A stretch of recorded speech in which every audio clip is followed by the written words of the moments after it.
Hey, welcome back to Auto Transport Intel, everybody. Thanks so much for tuning in. It is Wednesday. It is noon Central Time, and that means it's time for DOT Compliance with your DOT guy, Brian Riker. We're going to talk about everything FMCSA, DOT, HOS, ELD. What's your anagram? What issue you're facing?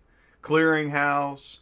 You have a question about taxes. We got taxes on the table. So, whatever it is, I want you to feel like you can join the live chat. Please do. Jump in the live chat. I already see you there, Two Bears. Great. We got a question from Two Bears Transportation. Vistaga, what's going on? Hello. Thanks for tuning in. Really do appreciate it. We did have an amazing show last night, you guys, and so I appreciate that we're still coming off that high. It was awesome. Do me a favor, though. I don't have a giant marketing budget, so after you hit that like button, you see that like button, you can hit that share button. Grab that, hit it, hit share, then hit copy, and you can grab that YouTube link. You can text it, email it, share it on social media, tap a friend on the shoulder, be their lifeline for today. We're going to be live for 30 more minutes, and Brian's going to be answering questions. He is the expert, so please do join in. Also, if you are looking to grow your business, go to autotransportintel.com, click on sign up. We'll get you in touch with Ty and maybe get you set up for the next roundtable. So, and if you missed the roundtable last night, mic check 1, 2, 3. If you missed the roundtable last night, just go on up to Auto Transport Intel YouTube channel, click on Groundhog's Roundtable, and you can check that out. Let's check in with Brian. Again, please join the live chat. Ask your questions. Brian, can you see me and hear me okay? Yes, I can, Jay. Thank you for having me. All right, cool. Well, thanks for taking the time out of your schedule. I know you're busy. You're out on the road again. You're on the road a Yes, lot. I am. Always, always. All right. I actually got a call from American Airlines earlier this morning congratulating me on being a platinum member and asking what happened because I haven't flown in 2 weeks. That's how often I'm in the air and on the road. And no different again today. I'm in a brand new tow truck today instead of a car hauler. We've got a 60-ton Jordan rotator on a Pete 567 chassis heading out to Michigan and then on to Illinois with it. And just having a good time, really enjoying it. Got 38 inches of snow in my driveway over the last 2 I days. was going to ask you about what was going on with. Oh, man, I got some crazy graphics up here. I was going to ask you what's going on with you and snow. What's happening? 30, it started snowing Sunday night and it was still snowing this morning when I left my house. And we had 38 inches so far. And another storm potentially coming in this weekend up in the Northeast. It's been brutal right now. But haven't had a good storm like that in years, so I didn't mind it. Right, and I guess, and that's the thing too. Like, I'm down in Kansas City, so we get some snow, but it's not often enough to where we're used to it. So every time it happens, everybody's making a new car commercial and skidding out, and flying everywhere. People flipping their cars, everyone's going crazy. Whereas up in the Northeast, it's like, oh yeah, it snowed again. Yes, Right. yeah, we get it often enough. I have my own snow plow. We have machinery for digging it out. We're good. We're ready to go. Right. I've never had a snowplow, so sounds like fun. It is. I love it. All right, let's jump into the live chat. We got to get this thing get we got to get the show on the road. Huh. Okay, so we got Two Bears Transportation. Howdy, all. Two Bears says, "Can you ask Brian about the proposed liability insurance doubling? I know it's been brought up before, but how likely is it, and how soon would it take effect?" Excellent question, David. Thank you. Thank you. We have a high likelihood of seeing it actually happen sometime in the next 4 years with it, or actually more like in the next 2 years with our current Congress being Democratic controlled on both sides. And in the administration. And this is a hot topic issue for Democrats, especially my own representative, Matt Cartwright from Pennsylvania. He is a personal injury attorney. His wife owns one of the largest and most successful personal injury law firms in northeastern Pennsylvania. So he would love to see this happen.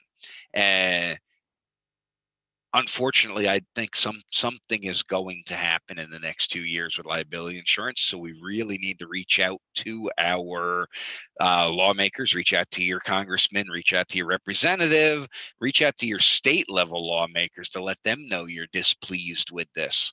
Because it's going to have an impact on our premium, and it's going to have an impact that's difficult to measure right now.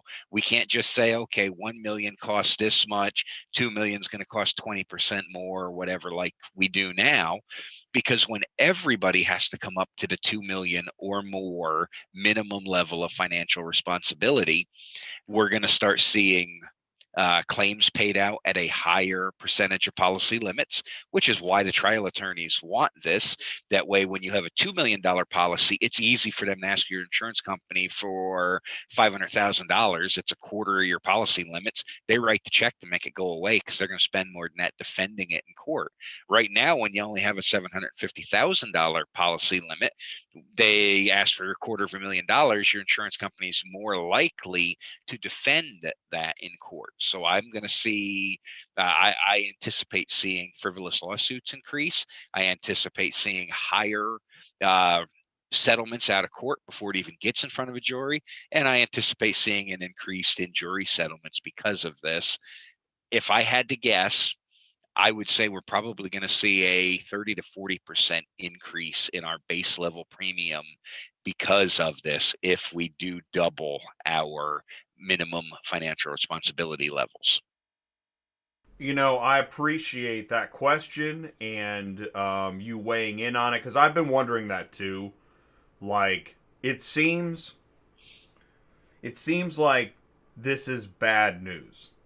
It is. It's really Okay. bad news. Yeah. The problem is right now the statistic is 99 point some percent. I don't remember off the top of my head. I wasn't prepared for this question today, but it is less than 1% of all truck involved accidents settle for well below the current minimum level of $750,000. The average claim is somewhere in the $30,000 range, with only a handful of them getting up into the several $100,000 range.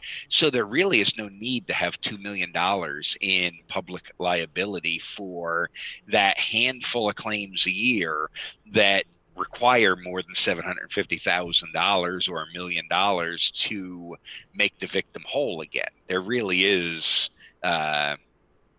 no need for this, especially being most of these companies have the resources outside of their insurance policy to make good to the victim that gets injured anyhow. Right, and I think you just said, well, let's see here. Where's my... I think you just said something key right there, and there's no need for this. Correct. Right. It does not cause a safety benefit. We're not going to magically see an increase in safety on the roads. Drivers are still going to drive the way they drive. Trucking companies are still going to hire and qualify drivers the way they hire and qualify drivers. And at a time during this pandemic when a lot of small businesses are struggling just to survive, the last thing we need is a 30 to 40% increase to our baseline cost of operation because of this insurance increase. I think that in general, I feel like I see a pattern. I could never work in safety because I'd probably go crazy, because I see when for that fact, safety enforcement, I would lose my mind. Because when you see safety's one thing, but when you see the enforcement of safety, it really, I get this feeling personally that it's this cramming down your throat of, it's like the, saving one in a million. Even automakers, they know that a percentage amount of accidents or whatever, it's not zero tolerance makes me crazy, right?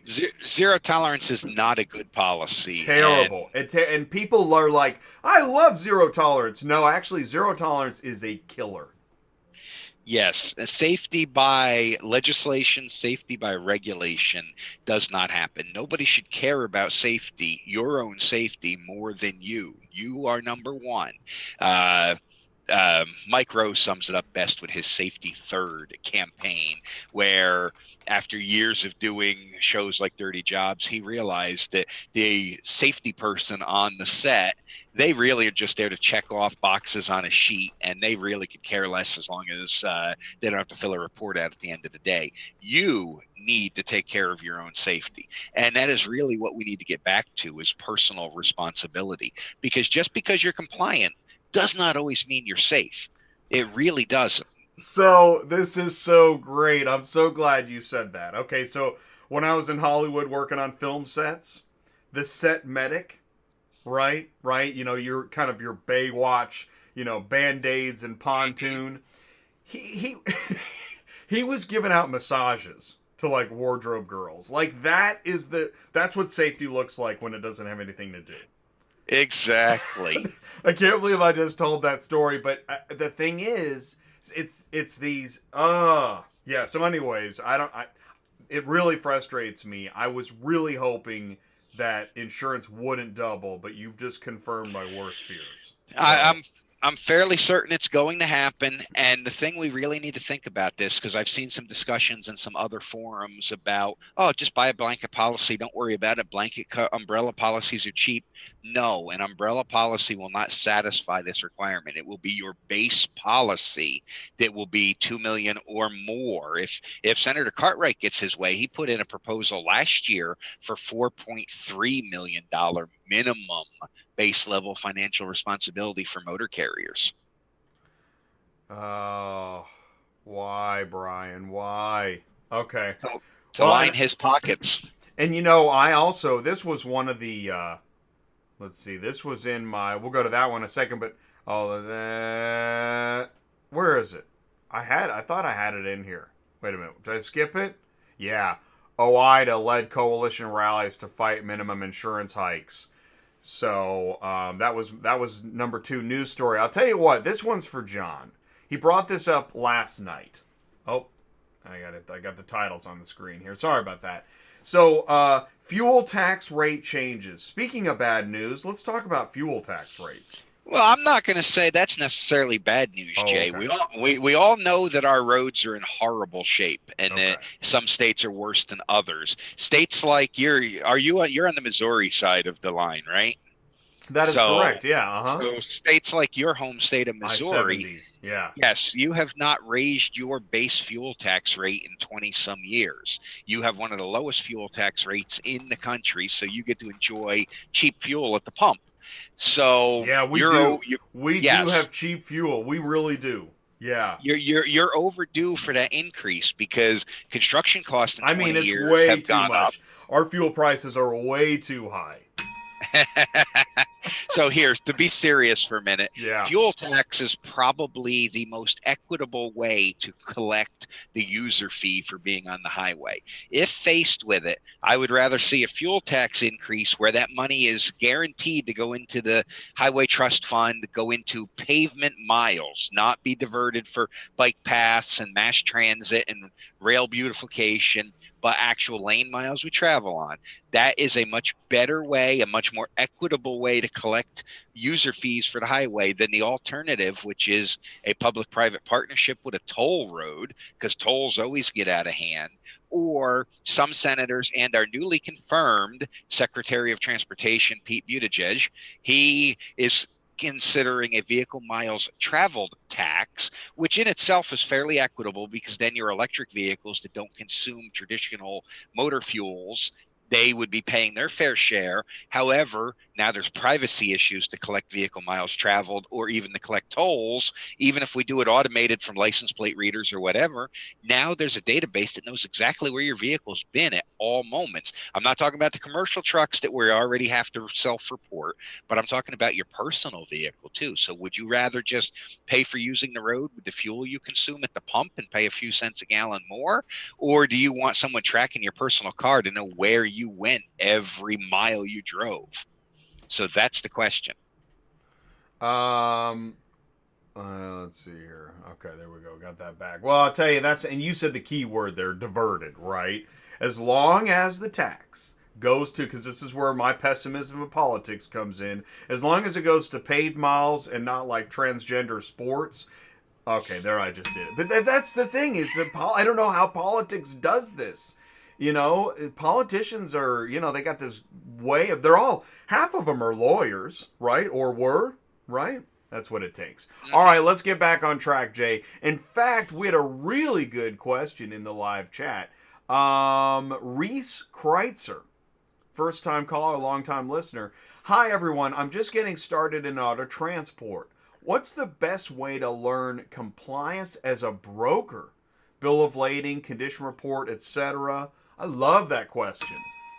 Wonderful. The best way to learn compliance as a broker, and thank you for asking and wanting to try to do it properly. Probably the best way is our good friend Hank Seaton, Rules of the Road. Pick up a copy of his book from his website and read it.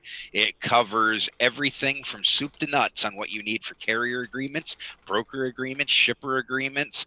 That is probably the go-to guidebook for motor carrier compliance from both a carrier perspective and a broker's perspective. Outside of that, you can take some classes from the Transportation Intermediaries Association, which is the trade association for brokers. So if you're going to be a broker, join there. And if you are a motor carrier side, there are classes available from some trade associations such as Owner Operator Independent Drivers Association, Truckload Carriers Association, that help you learn how to properly deal with brokers as a motor carrier. So it depends on which angle you're going at from here. Awesome. And I just was able to, I found it. I found the link to the book. The book link is now in the live chat. So that is a great book. And my book is over there on the shelf. Otherwise I'd show it, but it's got a green cover on it. And Rules of the Road by Hank Seaton. It is a great book, and it's not like an FMCSA manual, right? No, this is told in story. He explains a situation and then breaks it down in plain language, but also has citations to the regulation in there, and it is 99% current. There's a couple of minor things that have changed, but you'll be able to figure that out as you go along. He even points out the things that may have changed from when the book was published in 2017. And so, yeah, it's a great guidebook to have. And so even though, because here, let me ask it this way, to come back to that question, what areas, as a broker, breaking it down, what are some of the main areas that a broker could use, right, like BOL, etc.? What are some of those topic subjects that you would recommend that a broker brush up on? Well, a bill of lading is the title to the freight. That is the key document for moving the freight. So understanding whose name the bill of lading needs to be in, because as a broker, you can never represent yourself as a carrier. So that BOL needs to clearly show the shipper and the motor carrier that's actually performing the transportation. There's a short form or a long form that have standard terms. So understand the terms that are in the BOL, because that transfers some liability from shipper to carrier to broker. So make sure you understand the terms that are on these documents that you're using. But for you as a broker, your key, it all starts with your broker carrier agreement. So the contract that you send out to these motor carriers that are going to haul for you, make sure that it's compliant with FMCSA regulations. I can't tell you the section off the top of my head. I wasn't prepared for a broker question today, but make sure that your contract that you send your carriers is legal and compliant. Make sure that your bond is current. Make sure that you don't commingle funds. So the money you collect to pay out for the freight that's already been transported needs to be kept in a completely separate account from your daily operating expenses. That money does not belong to you. You're only holding it for the person that actually did the transportation. So have a good accountant, have a good understanding of what escrow accounts are, a good understanding of fiduciary responsibility, good understanding of how your broker bond works. But your key documents are your broker broker carrier agreement, broker shipper agreement, and then the bill of lading, which is the form that most drivers are familiar with. And if you're specializing in auto transport, there are some wonderful digital app versions of that bill of lading that also include pictures and tracking and proof of delivery, because without proof of delivery, the load never happens. So proof of delivery means you can get paid from your shipper, and proof of delivery means your carrier can get paid from you. Keep in mind the time limits you have on paying your carriers as well. You know, it's interesting that we're talking about this, because as I think about it, I think when it comes to brokering training, and I could be wrong, I'm speculating live, but I think a lot of that training is focused on the business, right? Because the compliance, that can get kind of dry, but it's very important, because once you've got the business going, you're going to have errors, omissions, questions, problems, and now you need to understand the legal side. And as we know, I mean, for a lot of carriers, for a lot of owner-operators, that's exactly what we're talking about. You focused on getting the load, but now what do you do when you have a problem? Right, and that's what compliance is all about, is how to move this freight legally, no matter what entity you are, whether you're the shipper, the carrier, the broker, the freight forwarder, the dispatch service, the owner operator truck driver, the company driver. There's a level of compliance for everybody involved in the chain. So as a new broker, the best thing I can recommend to you is get a good contract attorney that understands transportation. Again, I would start with our good friend Hank Seaton's law firm and see who he recommends in your area. Man, we got to get Hank on the show sometime. We'll see if we can. Yes, we do. We really do. We've had him before. He's a great guy. Oh man, he's awesome. Let's see. Oh, let's do this. I got a couple more news stories. We got about 10 more minutes. And if you do have something, go ahead and put it in the live chat, but you don't have to. We got this. Next one is the Clearinghouse. She says the Clearinghouse records more than 56,000 truck driver violations last year. What do you think of that? Well, I think that means the Clearinghouse is doing its job, because that's 56,000 drivers that had a positive drug test or alcohol test result that may have been able to slip through the cracks and get another job and just forget to report that motor carrier they worked for or something along those lines. So I think the Clearinghouse is doing its job. 56,000 is a troubling number, but it's really not much when you consider there are something like 4 million CDL holders in the United States. So we're still down around that magic 1% number. So really, in any industry, to have 1% of the workforce test positive on a drug or alcohol test, that is actually incredible. That shows our industry takes this very serious. We take being sober and clean very serious for our drivers. Well, yeah, I'm not going to weigh in. I'm not going to say anything. How about that? Fair enough. You speechless. That's unheard of. Hey, I want to know what you think of this. Okay. It depends on the context of what he's doing with that. They look like they're on flat ground with some snow, so I'm imagining that car hauler was just stuck on some ice or slush or something. It's really not as impressive as you think. That car hauler there, I'm not quite sure what the European standards are. Right, it's in Europe, yeah.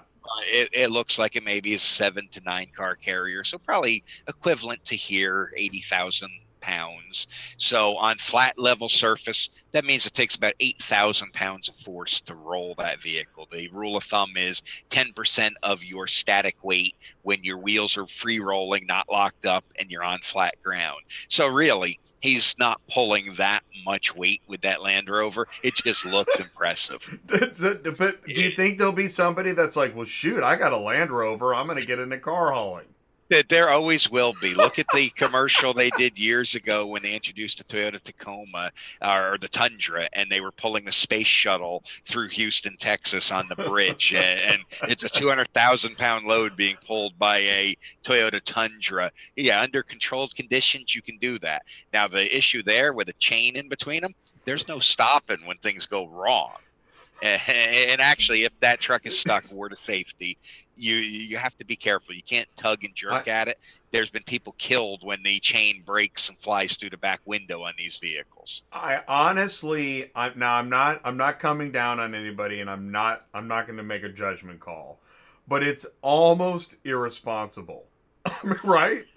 It'd be almost right, almost. It'd be better if this was like couched as like a fun piece. If this is hard news, I don't know. I don't know, but it certainly, and you just made me think of that car commercial where they're like driving around on ramps, and I mean, it's like, I think that is a staged publicity photo to show the power of the Land Rover. That's what I'm saying. It should say, anyways. Closed course, controlled area. I'm not going to go zero tolerance on these folks, but it is just, I thought of you right away. I thought, oh, this is so Brian.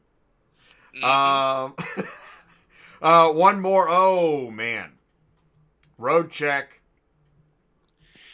Yes, it's May this year. Yeah, let's get it. Yeah, so it's May. What's going on May 4th through 6th? What's going to happen? Their focus this year is hours of service compliance. So they'll be looking for your ELD or your paper logs if you're running under an exemption, and the supporting documents, timestamps, etc. So they'll be checking your toll receipts. They'll be asking for fuel receipts if you have them with you. And if you do have them with you, you have to give them to them. So May 4th through 6th this year. It's early. This is normally done in June or July. So it's early this year. The focus is brakes and hours of service. So expect full level 1 inspections. And so expect to take 45 minutes to an hour, check driver's paperwork, check vehicle credentials, then get under the vehicle, check the brakes, suspension, stuff like that. As long as your vehicle is in good order and your paperwork is in good order, you don't have anything to fear.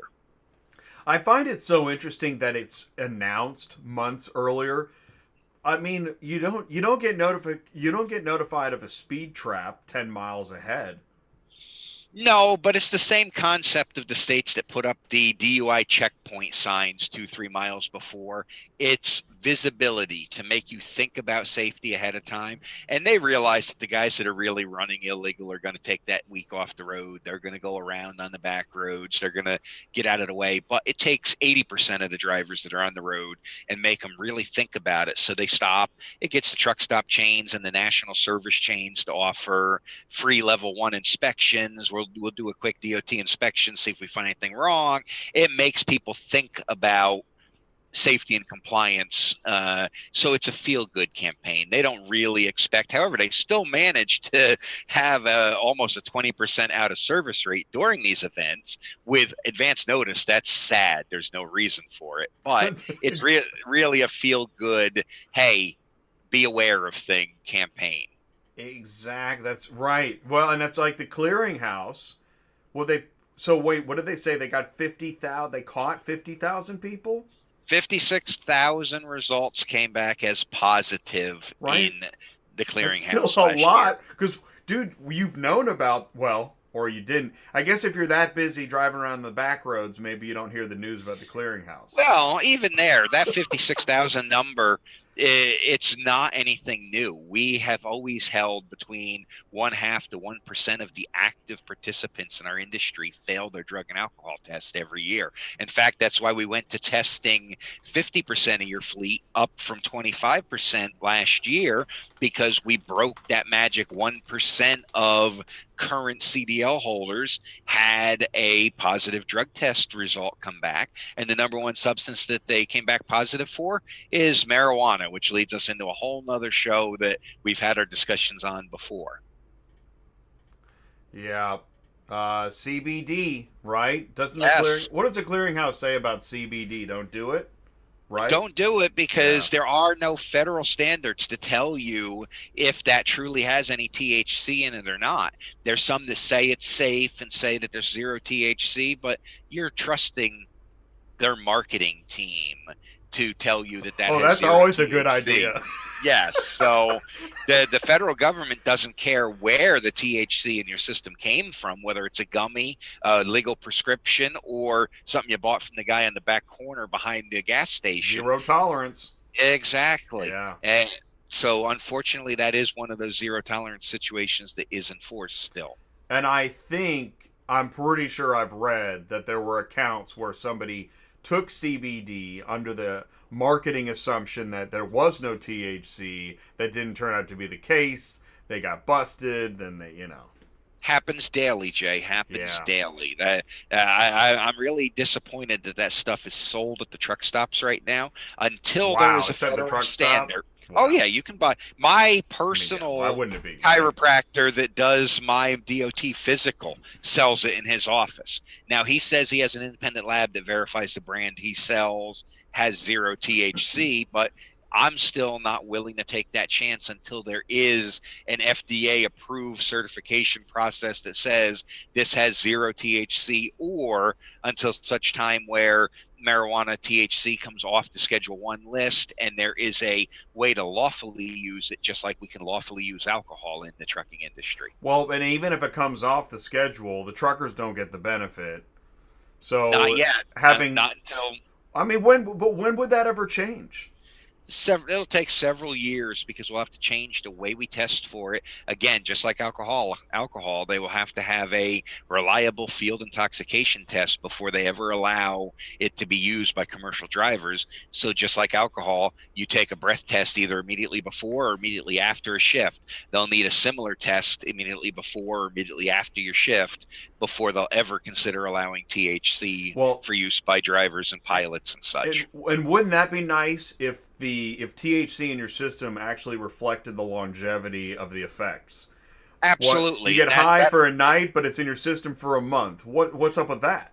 That's the problem with it. We can't effectively test your field intoxication at the moment. So until they can, I don't see transportation sector being allowed to use it, even when the general population is allowed to use it. That's why we can't right now. So the next time you reach for that nitro CBD monster, think again. Yes, sir. Okay. Speculating live. That's good marketing, by the way. All right. Well, listen, everybody in the live chat. Man, you had people thinking about the chain behind the Land Rover braking. That was good stuff. I want to thank everybody for tuning in today. It's a 30-minute show. It goes pretty quick. Hey, we got one last question from Donovan Garcia. How does the clearinghouse work for owner operators? Is it like a yearly or monthly subscription? Clearinghouse for owner operators. You have to have your drug testing consortium, so it only applies to CDL drivers. Your drug testing consortium must report your results for you. As an owner-operator, you are not allowed to report, your own results, or conduct your own query. Your drug testing consortium must do that for you. So the clearinghouse is not a subscription service. You pay $1 for the query every year, or for every new driver you hire. So in your case, as a single truck owner operator, your drug testing consortium will manage your clearinghouse responsibilities for you. If they're not, find one that will, because they have to. You are not allowed to do your own self-reporting for the clearinghouse. That gets really it makes sense what you say, but I could also see that it being a bit confusing, because the problem is you're the owner operator, so you're the owner and the driver. And yes, so you've and got that in their eyes conflict of interest. Yes, and that is one of the issues with this, because as an owner operator, you play both roles, owner and employee. So generally, you're allowed to check your own background on everything else. This clearinghouse regulation has to be done through your drug testing consortium. Check this out. Next time you see Hank Seaton, he owes us one. Reese Chrysler just ordered the book. Awesome. Look at that. That is awesome. We'll have to let Hank know. I'll send an email to, I think Kim is his assistant. Send her an email. That's awesome. And thank you so much for doing that. Thank you all for tuning in. Brian, thank you so much for your time and your expertise. I put the link to your website. You can go to YourDOTGuy.com. Brian's company is FleetComplianceSolutions.net is the website. Yep, you got it all there. Thank you, Jay. Thank you, everybody. It's my pleasure. Okay, and on that note, everybody, we're going to say goodbye. We want you to... Hey, by the way, what's happening with the weather? Is the snow... What's going on?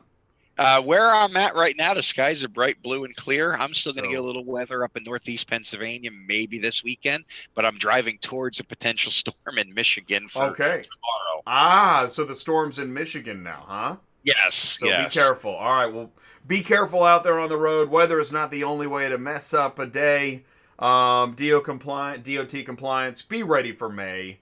Everybody, thank you so much. We're going to let you go. Stay safe. And we'll see you soon. Thank you so much, everybody.